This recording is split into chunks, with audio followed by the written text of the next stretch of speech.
I was standing in my backyard, admiring the tomato plants when I saw her marching across the lawn like she owned the entire neighborhood, clipboard in hand, and a scowl that could curdle milk.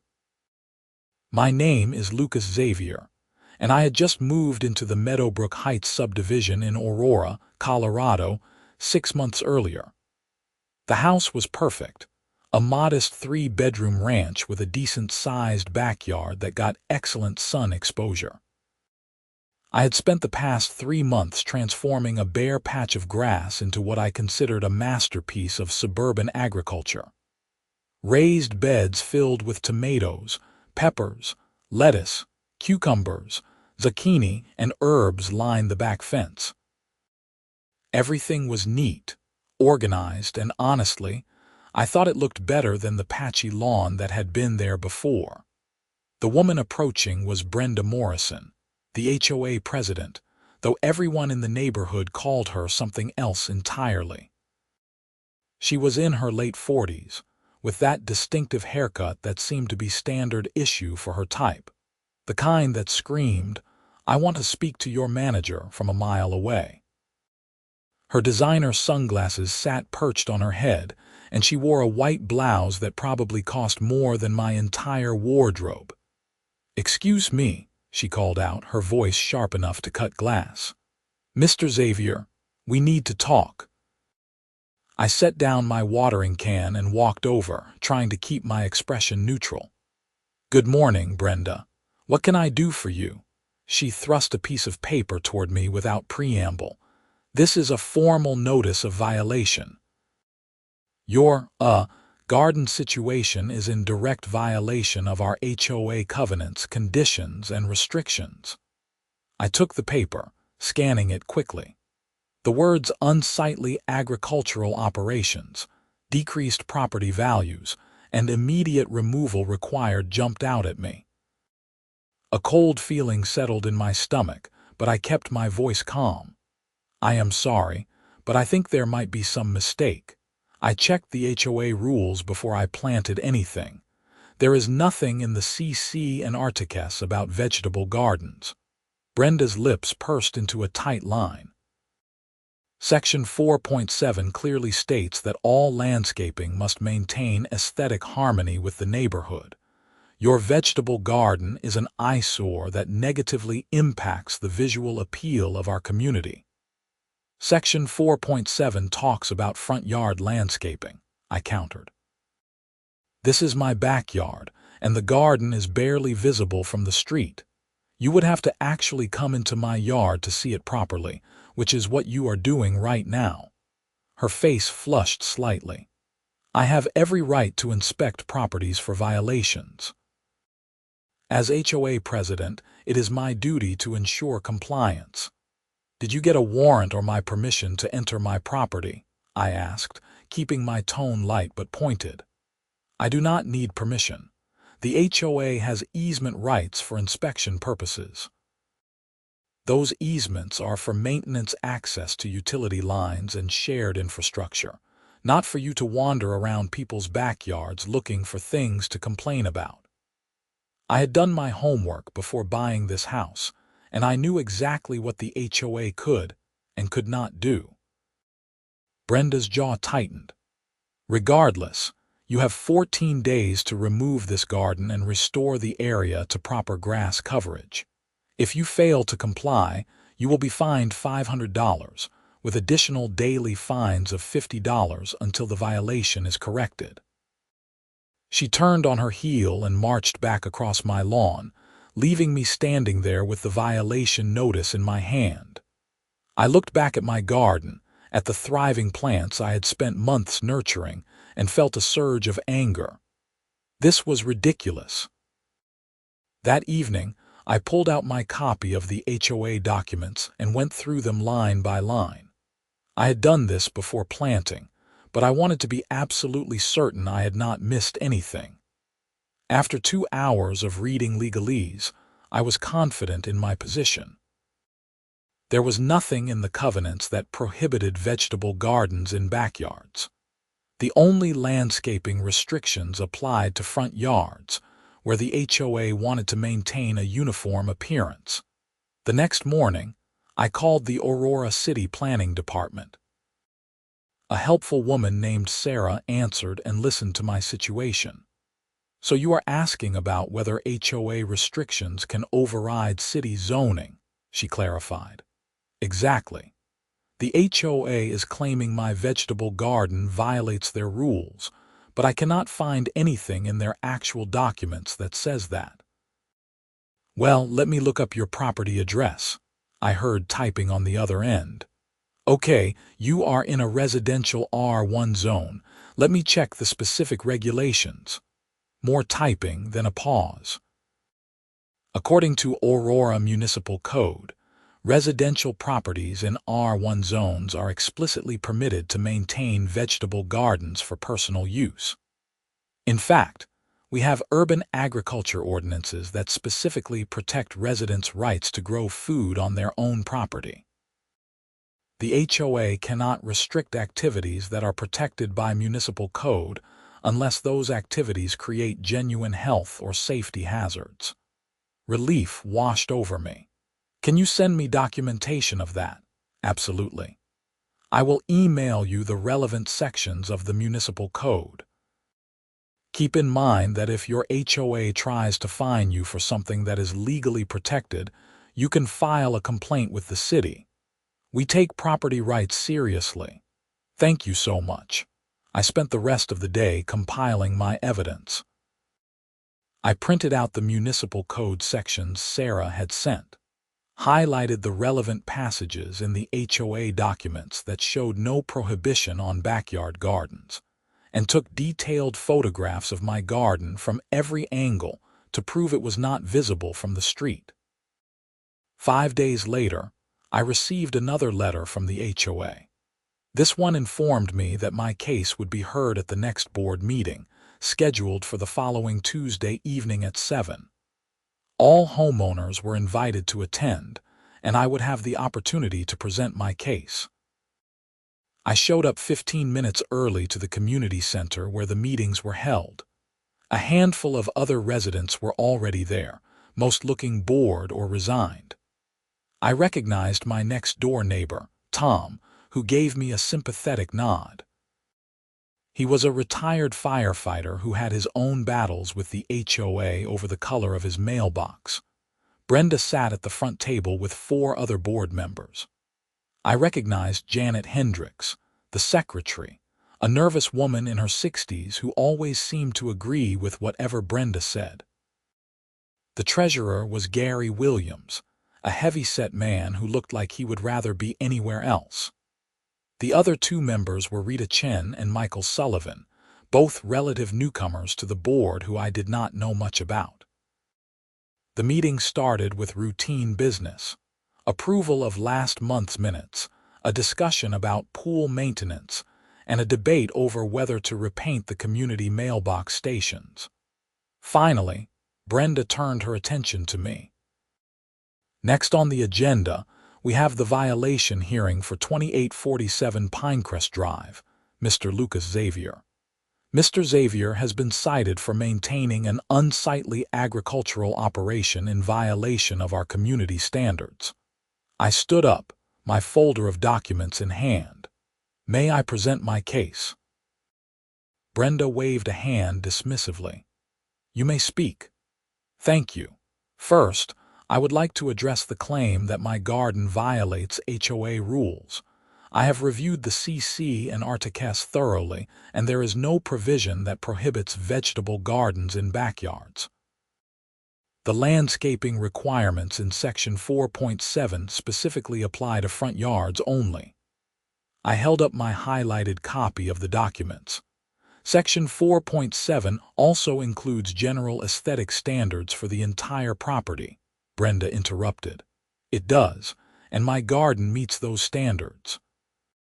It is neat, organized, and maintained. The raised beds are constructed from cedar, which is attractive and durable. The plants are healthy and well cared for. Most importantly, the garden is barely visible from the street. I have photographs here that show the sight lines."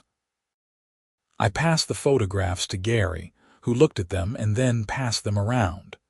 Michael Sullivan studied them carefully, his expression thoughtful. Beyond the HOA rules, I also want to address the legal aspect. According to Aurora Municipal Code, residential properties are explicitly permitted to maintain vegetable gardens. I have documentation from the City Planning Department confirming this. I held up the printed emails and code sections. Municipal code supersedes HOA restrictions when there is a conflict. The city has urban agriculture ordinances specifically designed to protect residents' rights to grow food. Brenda's face had gone red. This board has the authority to determine what is appropriate for our community. With respect, Brenda, you do not have the authority to prohibit activities that are legally protected by municipal code. If you try to fine me for my garden, I will file a complaint with the city, and the HOA could face legal consequences for violating municipal ordinances.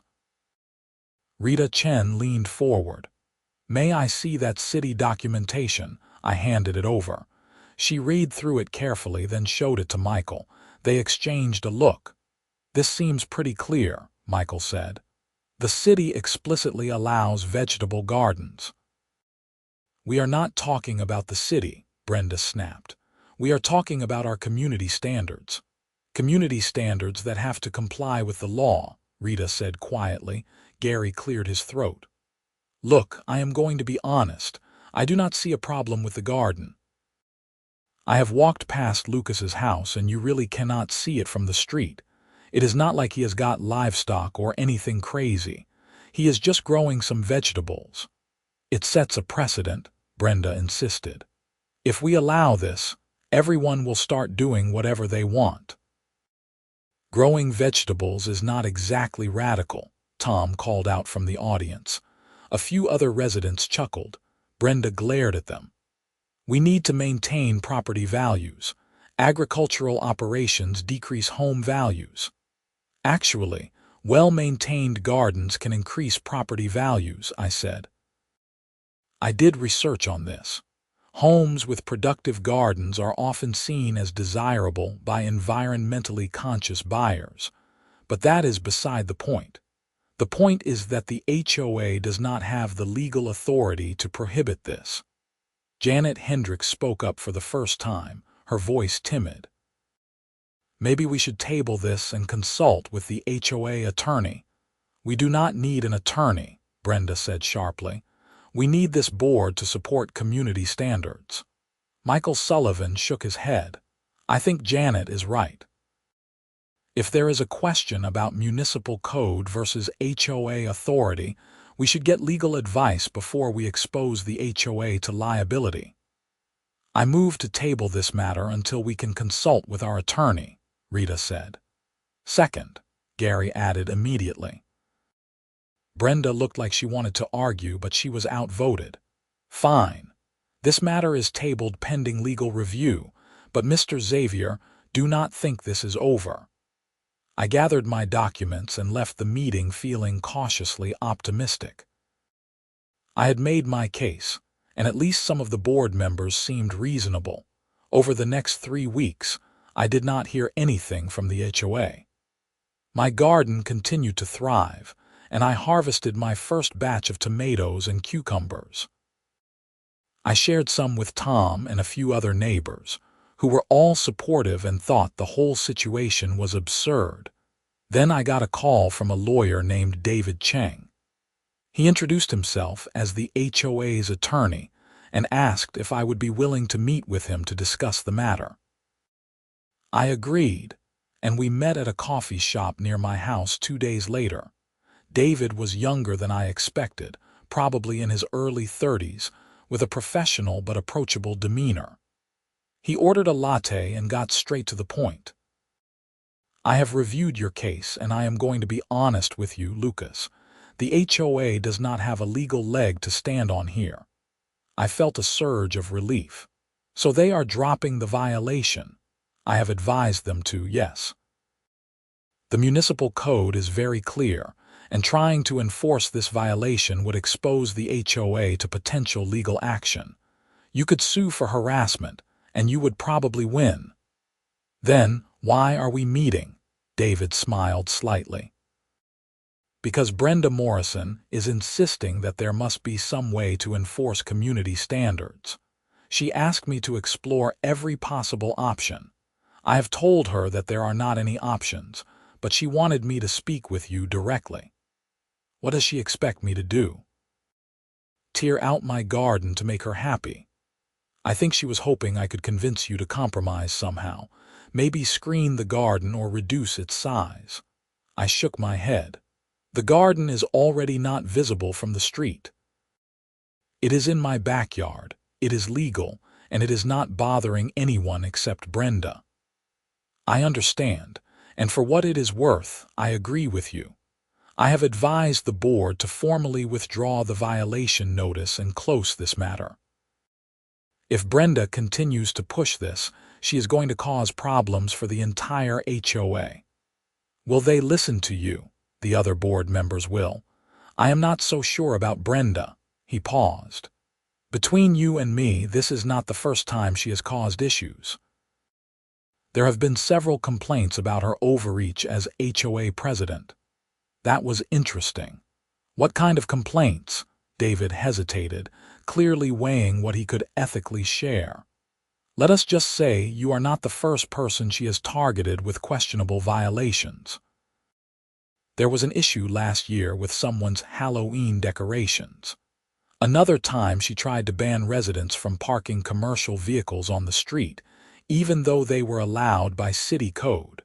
The board has had to rein her in multiple times. Why do they keep her as president? She is very good at convincing people she is protecting their property values. And honestly, most people do not want to volunteer for the board. It is a thankless job. Brenda is willing to do the work, so they tolerate her even when she goes too far. We finished our coffee and parted ways. David promised to send me written confirmation that the violation was being withdrawn. I went home feeling like this nightmare was finally over. I was wrong. 2 days later, I came home from work to find an official-looking envelope taped to my front door. Inside was a new violation notice, this time claiming that my garden constituted a commercial agricultural operation and therefore violated zoning restrictions. I stared at the letter in disbelief. This was absurd. I was not selling anything. I was growing vegetables for my own use and occasionally sharing with neighbors. There was nothing commercial about it. I immediately called David Cheng. His frustration was evident even over the phone. She did what? Lucas, I specifically told the board that they needed to drop this. Let me look into it and call you back. An hour later, my phone rang. Brenda issued that violation notice on her own without board approval, David said. She does not have the authority to do that. Violation notices are supposed to be approved by the board, not unilaterally issued by the president. So what do I do? Ignore it. I am going to send a letter to the entire board making it clear that this violation is invalid and that Brenda has overstepped her authority. I am also going to recommend that the board consider disciplinary action. Can they remove her as president? They can call for a vote of no confidence, but that requires a majority of the board. It is complicated. Over the next week, the situation escalated in ways I never anticipated. Brenda apparently did not take kindly to being told she had overstepped. She started sending emails to all the residents in the subdivision, claiming that I was running an illegal farm and that my activities were going to lower everyone's property values by 10%. The emails were full of exaggerations and outright lies. She claimed my garden was visible from the street, which it was not. She said I was using commercial-grade equipment when the most sophisticated tool I owned was a battery-powered tiller. She even suggested that my composting might attract vermin, despite the fact that my compost bin was a sealed unit specifically designed to prevent pest access. The emails backfired spectacularly. Instead of turning the neighborhood against me, they turned the neighborhood against Brenda. I started getting emails and texts from other residents expressing their support.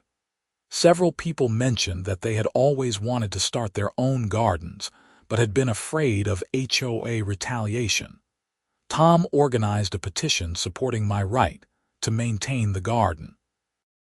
Within 3 days, he had collected signatures from 65 of the 120 households in the subdivision. He submitted it to the HOA board with a letter demanding that Brenda stop harassing me. The board scheduled an emergency meeting. This time, the community center was packed. At least 50 residents showed up, far more than the usual 5 or 6 who bothered with HOA meetings. Brenda called the meeting to order, but before she could start with the agenda, Michael Sullivan interrupted her. "Before we proceed, I think we need to address the elephant in the room. Brenda, you issued a violation notice to Mr. Xavier without board approval. That is a direct violation of our bylaws." Brenda's expression hardened. "I have the authority as president to enforce community standards." "You have the authority to bring violations to the board for review," Rita Chen corrected. "You do not have the authority to issue notices unilaterally. David made that very clear in his letter to us. Our attorney is being overly cautious. Someone needs to take a stand for this community." Gary Williams shook his head. "Brenda, we have gotten dozens of complaints about your handling of this situation. You have sent out emails full of false information. You have issued invalid violation notices, and you have ignored legal advice from our attorney. This has to stop. I am trying to protect our property values. By harassing a resident who is doing something completely legal," Michael's voice was sharp, "you are not protecting anything. You are creating liability for the HOA and turning the community against us." Tom stood up from the audience. "I would like to make a formal motion for the board to issue a public apology to Lucas Xavier and to permanently close this matter." "Second," someone else called out. "That is not how this works," Brenda said. "Residents cannot make motions." "Actually, they can," Janet Hendricks said quietly. Everyone turned to look at her in surprise. It was the first time I had ever heard her contradict Brenda. "Our bylaws allow any homeowner to make a motion at a general meeting. The board then has to vote on whether to accept it." Brenda glared at her, but she was trapped by her own rules. "Fine. All in favor of apologizing to Mr. Xavier?" Rita, Michael, Gary, and Janet all raised their hands. Brenda sat with her arms crossed, outvoted 4-1. "The motion passes," Michael said. "Lucas, on behalf of the HOA board, I apologize for the harassment you have experienced. Your garden is completely legal, and you have our full support to maintain it." Applause broke out among the residents. I stood and nodded my thanks, feeling a weight lift off my shoulders, but Brenda was not done. She stood up abruptly, her chair scraping loudly against the floor. "If this board is not willing to maintain standards, then I resign. You can all watch this neighborhood fall apart without me." She stormed out of the meeting, leaving stunned silence in her wake. Rita Chen was elected interim president that night, and the board voted to send me a formal letter confirming that no violations existed and that the matter was permanently closed. I went home that night feeling like justice had been served. For the next few weeks, things were peaceful. I continued working on my garden, and several neighbors approached me about starting their own. I was happy to share advice and even spare seedlings. The subdivision developed a sense of community that had been missing before. Then things took a bizarre turn. I came home one afternoon to find my garden destroyed. Plants were ripped out of the ground, tomatoes smashed, raised beds kicked over. Years of work, ruined in what must have been a fit of rage. I stood there in shock, staring at the devastation. Tom came running over from his yard. "Oh my God, Lucas, when did this happen?" "I do not know. I was at work all day." I pulled out my phone and started taking pictures. This was not just vandalism anymore. This was a crime. "You think it was Brenda?"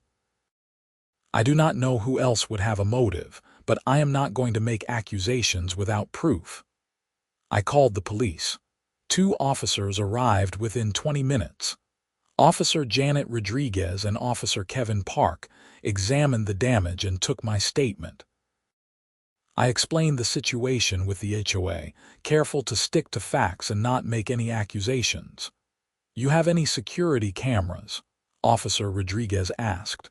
"No, I have never needed them before." "Any of your neighbors have cameras that might have caught something?" Tom spoke up. "I have a Ring doorbell.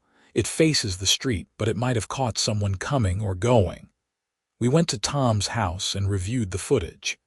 At 11:47 that morning, a silver Honda CR-V pulled up in front of my house. A woman got out, looked around, and then walked into my backyard.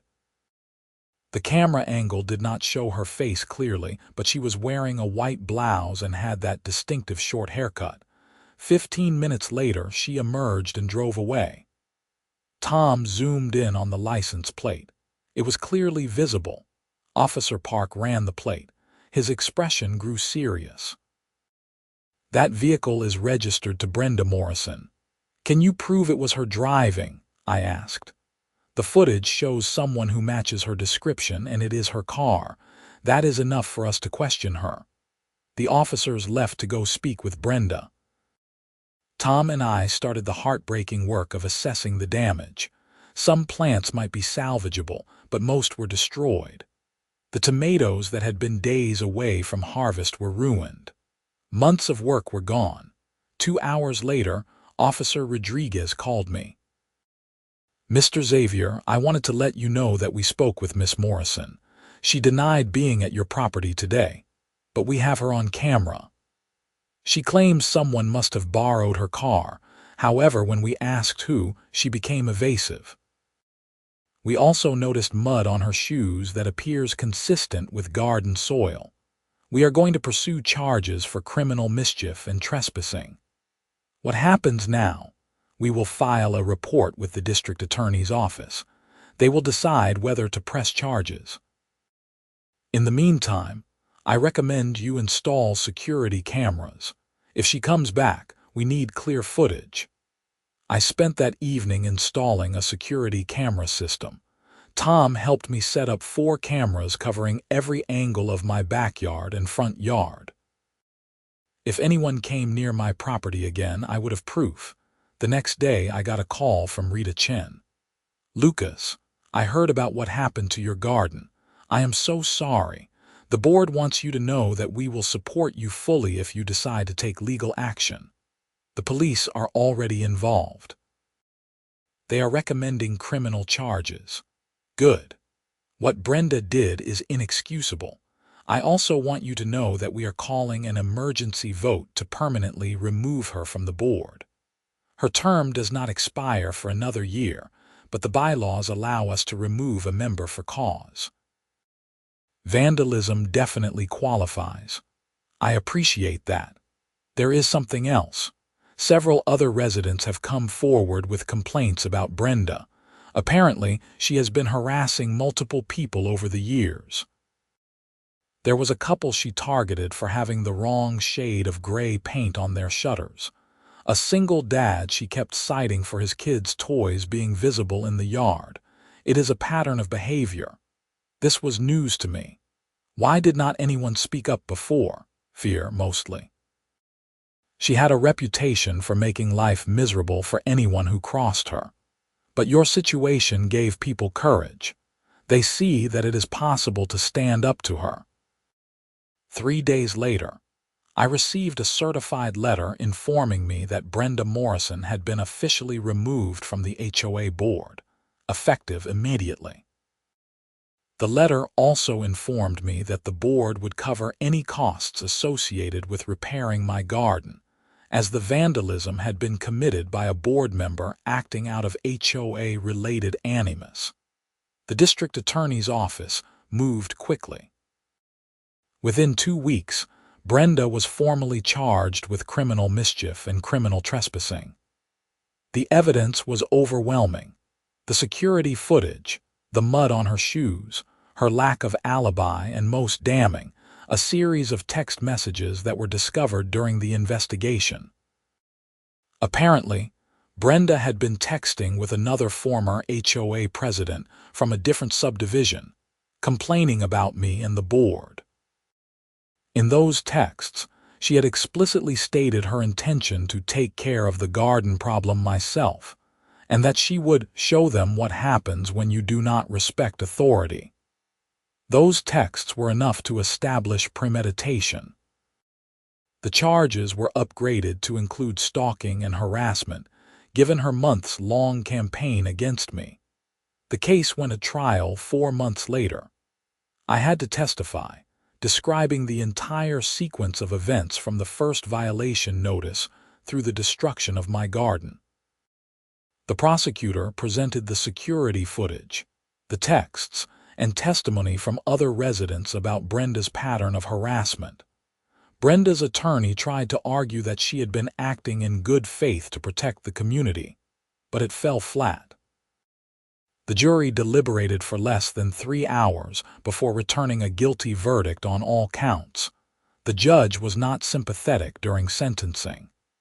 "Miss Morrison, you held a position of trust in your community, and you abused that trust repeatedly. You harassed a neighbor for engaging in illegal activity. You issued fraudulent violation notices, and when you did not get your way, you committed criminal acts. This court takes property crimes seriously, especially when they are motivated by petty vindictiveness." Brenda was sentenced to 6 months in county jail, 3 years of probation, and ordered to pay restitution for the damage to my garden plus court costs. She was also prohibited from serving in any HOA leadership position in the future. As I watched her being led out of the courtroom, I felt a strange mix of emotions. Relief, certainly, vindication, but also sadness that things had escalated so far, all of this over some tomato plants. With the insurance payout and the restitution money, I rebuilt my garden bigger and better than before. This time, I added raised beds for berries and even a small greenhouse. Tom and 3 other neighbors started their own gardens, and we formed an informal gardening club. We shared seeds, advice, and produce throughout the growing season. The HOA became a different place under Rita Chen's leadership. She and the board revised the CC and Articus to explicitly protect residents' rights to maintain gardens, both front and backyard, as long as they were well maintained. They also implemented new procedures to prevent any single board member from having too much power. The story spread through Aurora and even made the local news. I did several interviews about urban agriculture and HOA reform. The attention was uncomfortable at first, but I used it as a platform to advocate for residents' rights and reasonable community governance. A local gardening nonprofit reached out and asked if I would be willing to mentor others who wanted to start their own food gardens. I agreed, and soon I was teaching weekend workshops on container gardening, composting, and dealing with Colorado's challenging climate. One of my students was a woman named Barbara Miller, a retired teacher who had always wanted to garden but had been intimidated by her own HOA. After hearing my story, she felt empowered to start her own backyard garden. When her HOA questioned it, she came to one board meeting with printouts of the municipal code, and that was the end of that discussion. The ripple effects continued. Several other subdivisions in Aurora revised their rules to be more garden-friendly.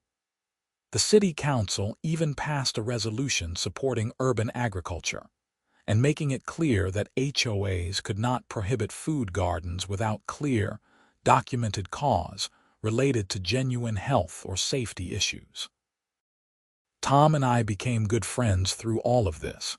He helped me install a drip irrigation system that summer, and I taught him how to can and preserve vegetables.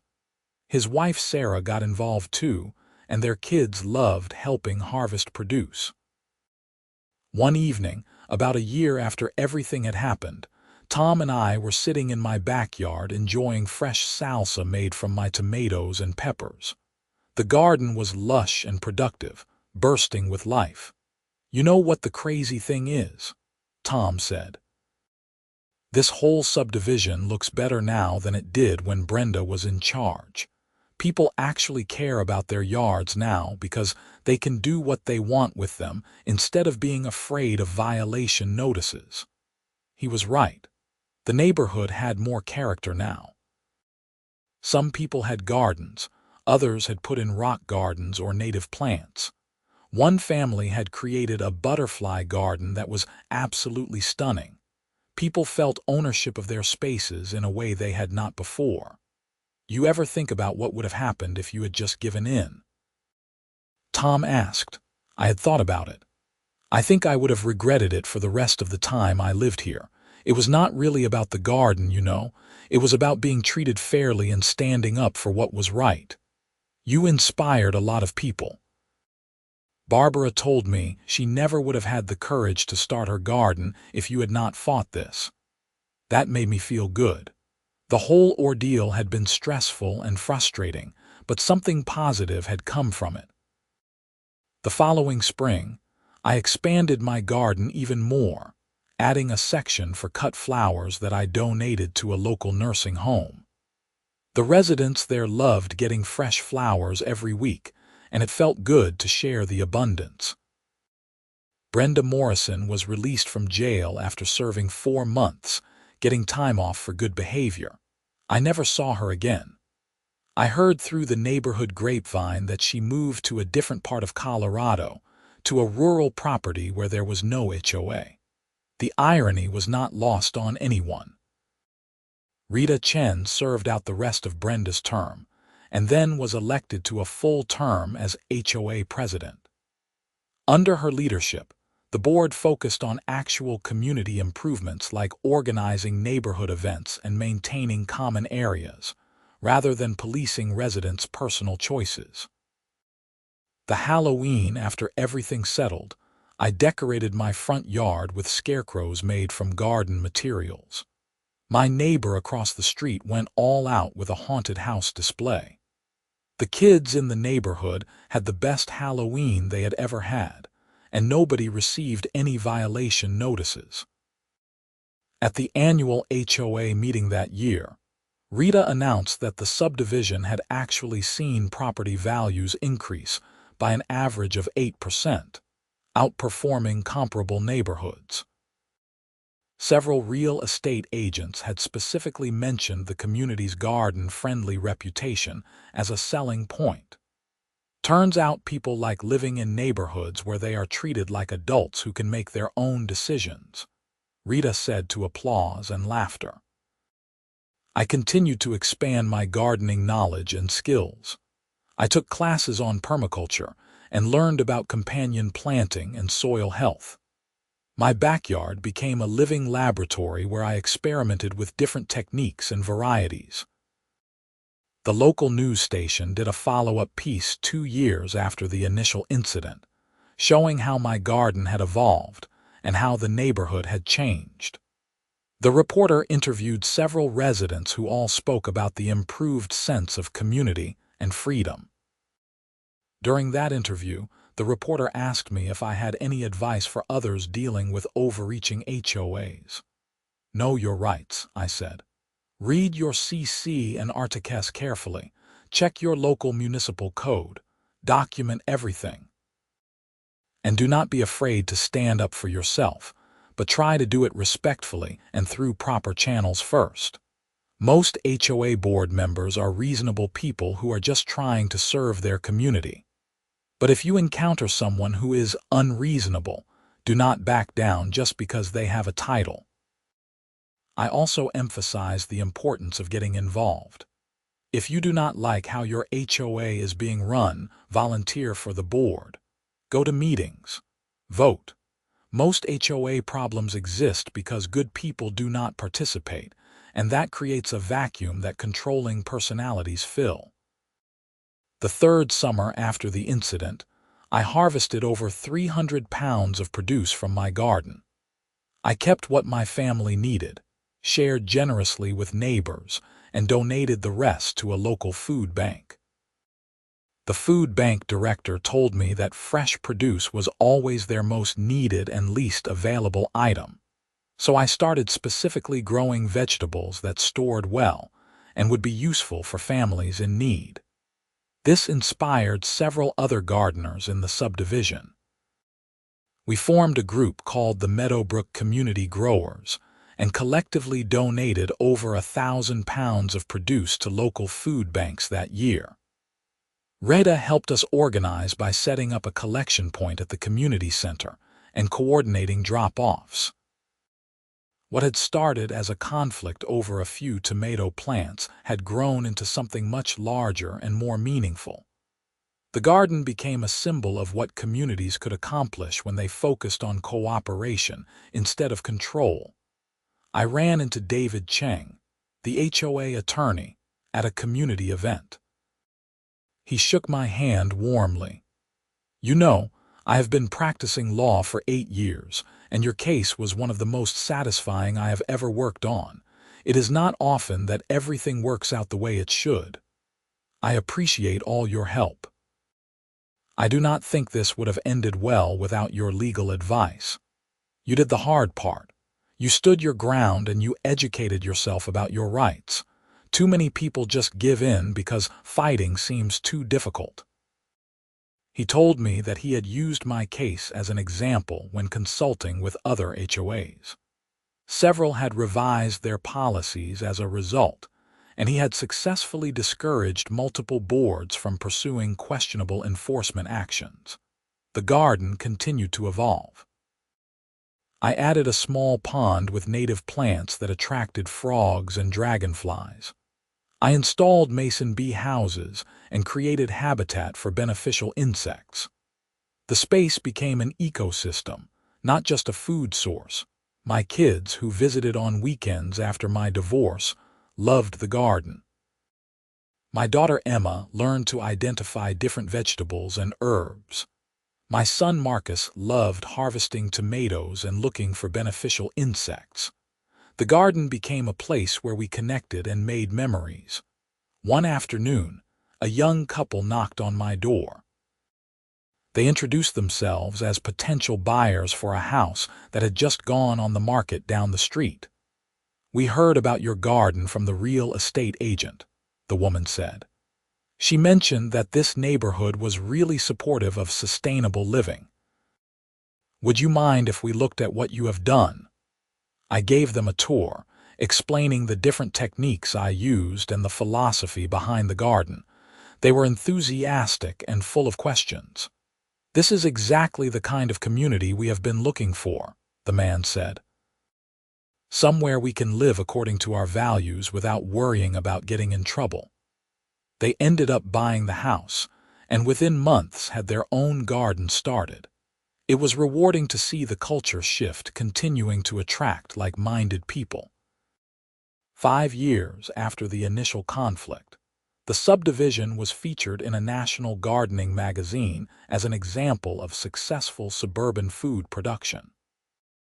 The article highlighted several residents' gardens, including mine, and discussed how the community had transformed from a typical HOA-controlled subdivision to a model of sustainable urban agriculture.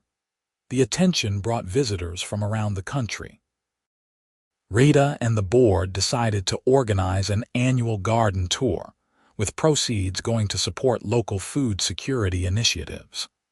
The first tour attracted over 200 visitors and raised $3,000 for the local food bank. By this point, Nearly a third of the households in Meadowbrook Heights had some form of food garden. The neighborhood had become known regionally as a hub for sustainable living. Property values continued to climb, definitively disproving Brenda's claim that gardens would decrease values. I occasionally thought about Brenda and wondered if she had found peace wherever she ended up. Her actions had been wrong and had caused real harm, but they had also inadvertently sparked positive change. Sometimes the most difficult conflicts lead to the most meaningful growth. The garden taught me patience, resilience, and the importance of standing up for principles. It connected me to my food, my neighbors, and the natural world in ways I had never experienced before. Every tomato I harvested was a small victory, not just over Brenda Morrison, but over a culture of control and conformity that had dominated suburban life for too long. On summer evenings, I would sit in my garden with a glass of iced tea made from my own mint, watching the sunset paint the sky orange and pink. The air would be full of the scent of tomato plants and basil, and I could hear kids playing in neighboring yards. This was what community was supposed to feel like. Tom and Sarah had me over for dinner regularly, usually featuring vegetables from our combined gardens. We would talk about upcoming plantings, share seeds we had saved, and plan for the next growing season. The friendship that had grown from this conflict was one of the unexpected gifts of the whole experience. The legal precedent from my case ended up being cited in several other disputes around Colorado. A homeowner in Denver used the same municipal code arguments to defend their front yard vegetable garden. A family in Colorado Springs successfully fought an HOA that tried to ban backyard chickens despite city ordinances allowing them. Each victory made it harder for overreaching HOAs to restrict sustainable living practices. I was invited to speak at a conference on HOA reform, where I shared my story alongside lawyers, urban planners, and other homeowners who had fought similar battles. The message was consistent. HOAs serve an important purpose in maintaining shared spaces and protecting genuine property interests, but they need to be balanced with individual rights and common sense. One panel discussion focused on how to prevent HOA boards from being dominated by controlling personalities. The solutions were straightforward, but required active participation from residents.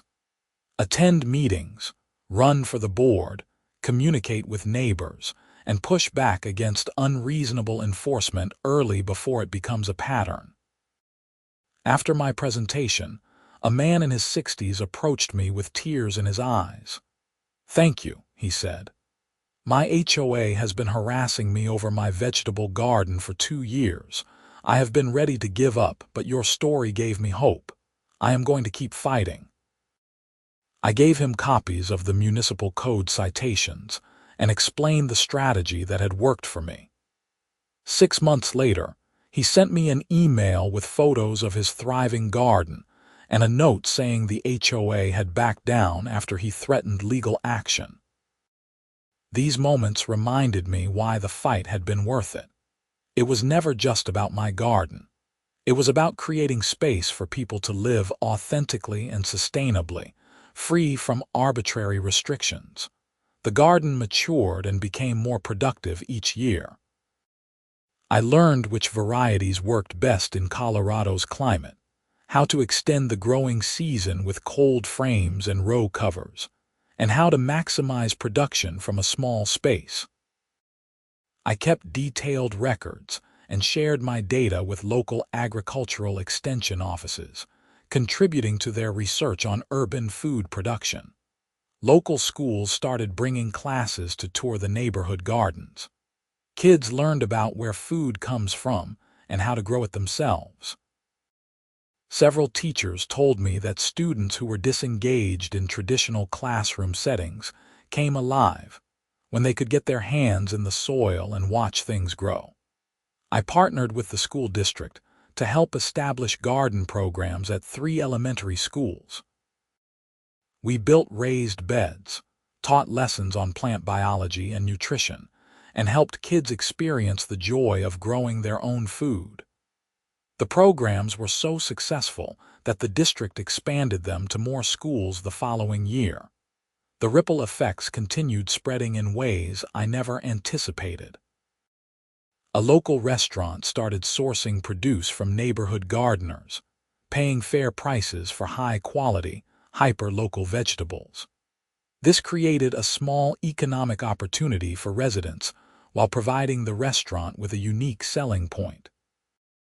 A few entrepreneurial neighbors started a small business delivering garden maintenance services and teaching gardening classes. The business grew quickly, fueled by demand from people who wanted gardens but lacked the time or knowledge to manage them alone. 8 years after that first violation notice, I was invited to meet with the Aurora City Council to discuss potential citywide policies supporting urban agriculture. The mayor specifically mentioned my case as inspiration for their interest in the topic. Your situation highlighted how important it is for cities to protect residents' rights to grow food, the mayor said. We want Aurora to be a leader in sustainable urban development, and that includes making sure people can produce food in their own yards.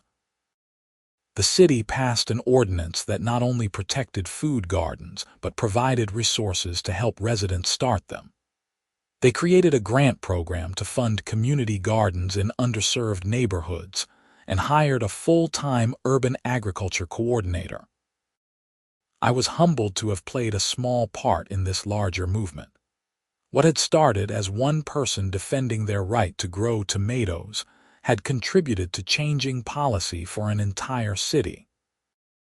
Back in Meadowbrook Heights, Rita Chen finally stepped down as HOA president after 6 successful years of leadership. The board had been transformed into a genuinely collaborative group focused on enhancing the community rather than controlling it. The transition to new leadership was smooth because the culture had fundamentally changed. I thought about writing a book about the experience, but decided instead to focus my energy on the garden and community work. The story was being told through how we lived, not through words on a page. Every garden that sprouted in the neighborhood was a chapter. Every meal shared from homegrown food was a paragraph.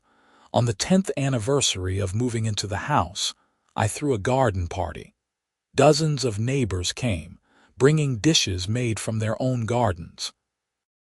We had tables full of fresh salads, grilled vegetables, fruit desserts, and herb-infused drinks. Kids ran through the yard while adults traded gardening tips and recipes. Tom raised his glass for a toast to Lucas, who taught us all that sometimes you have to stand up and fight for what is right. And to gardens, which brought this community together in ways we never expected. Everyone cheered.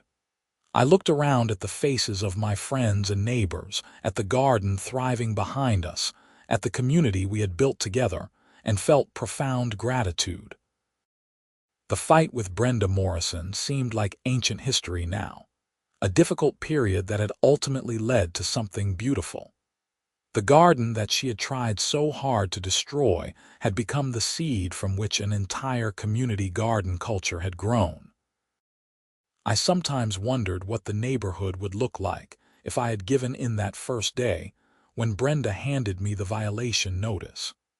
The thought made me grateful for whatever stubbornness had made me stand my ground. Not just for my sake, but for all the people who had been inspired to claim their own right to grow food and live sustainably. As the party wound down and the sun set over my thriving garden, I felt a deep sense of peace. This small patch of earth, these vegetables and flowers and herbs, represented something much larger than themselves. They represented freedom, community, resilience, and the simple human right to grow food and share it with others. The tomato plants were heavy with fruit, just as they had been that morning 10 years ago when Brenda first appeared in my yard with her clipboard and scowl. But everything else had changed. The neighborhood, the city policies, the culture around urban agriculture, and most importantly, the understanding that communities thrive when people are given freedom to live according to their values rather than arbitrary restrictions. I picked a ripe tomato, still warm from the sun, and bit into it. The taste was perfect, sweet and acidic and intensely alive. This was why I had fought. This simple pleasure, multiplied across an entire community, had been worth every difficult moment. The garden would continue growing, season after season, year after year. New residents would move in and be welcomed into the community of growers. Kids would learn where food comes from. Families would gather around tables laden with homegrown abundance. And somewhere, someone dealing with their own HOA battle would hear the story and find the courage to stand their ground. That was the real harvest from this garden, not just the vegetables, but the seeds of change that had been planted in people's hearts and minds. Those seeds would continue spreading, finding fertile ground in other neighborhoods, other cities, other people who dared to believe that a better, more sustainable, more connected way of living was possible. As darkness fell and the last guests departed, I walked through the garden one more time, checking on plants and pulling a few weeds. The night air was cool and full of the scent of growing things. Somewhere in the distance, I could hear laughter from a neighbor's yard and the sound of children playing. This was home, not just the house, but the community we had created together. A community where people were free to grow food, express their values, and live without fear of arbitrary enforcement. A community that had learned the hard way that the best neighborhoods are built on trust and cooperation, not control and restrictions. I went inside, tired but content, already planning what I would plant next season. The garden would continue as gardens do, through cycles of growth and harvest, dormancy and renewal. And with each cycle, the lessons learned from standing up to an overreaching HOA would take deeper root, becoming part of the culture not just of Meadowbrook Heights, but of urban communities everywhere.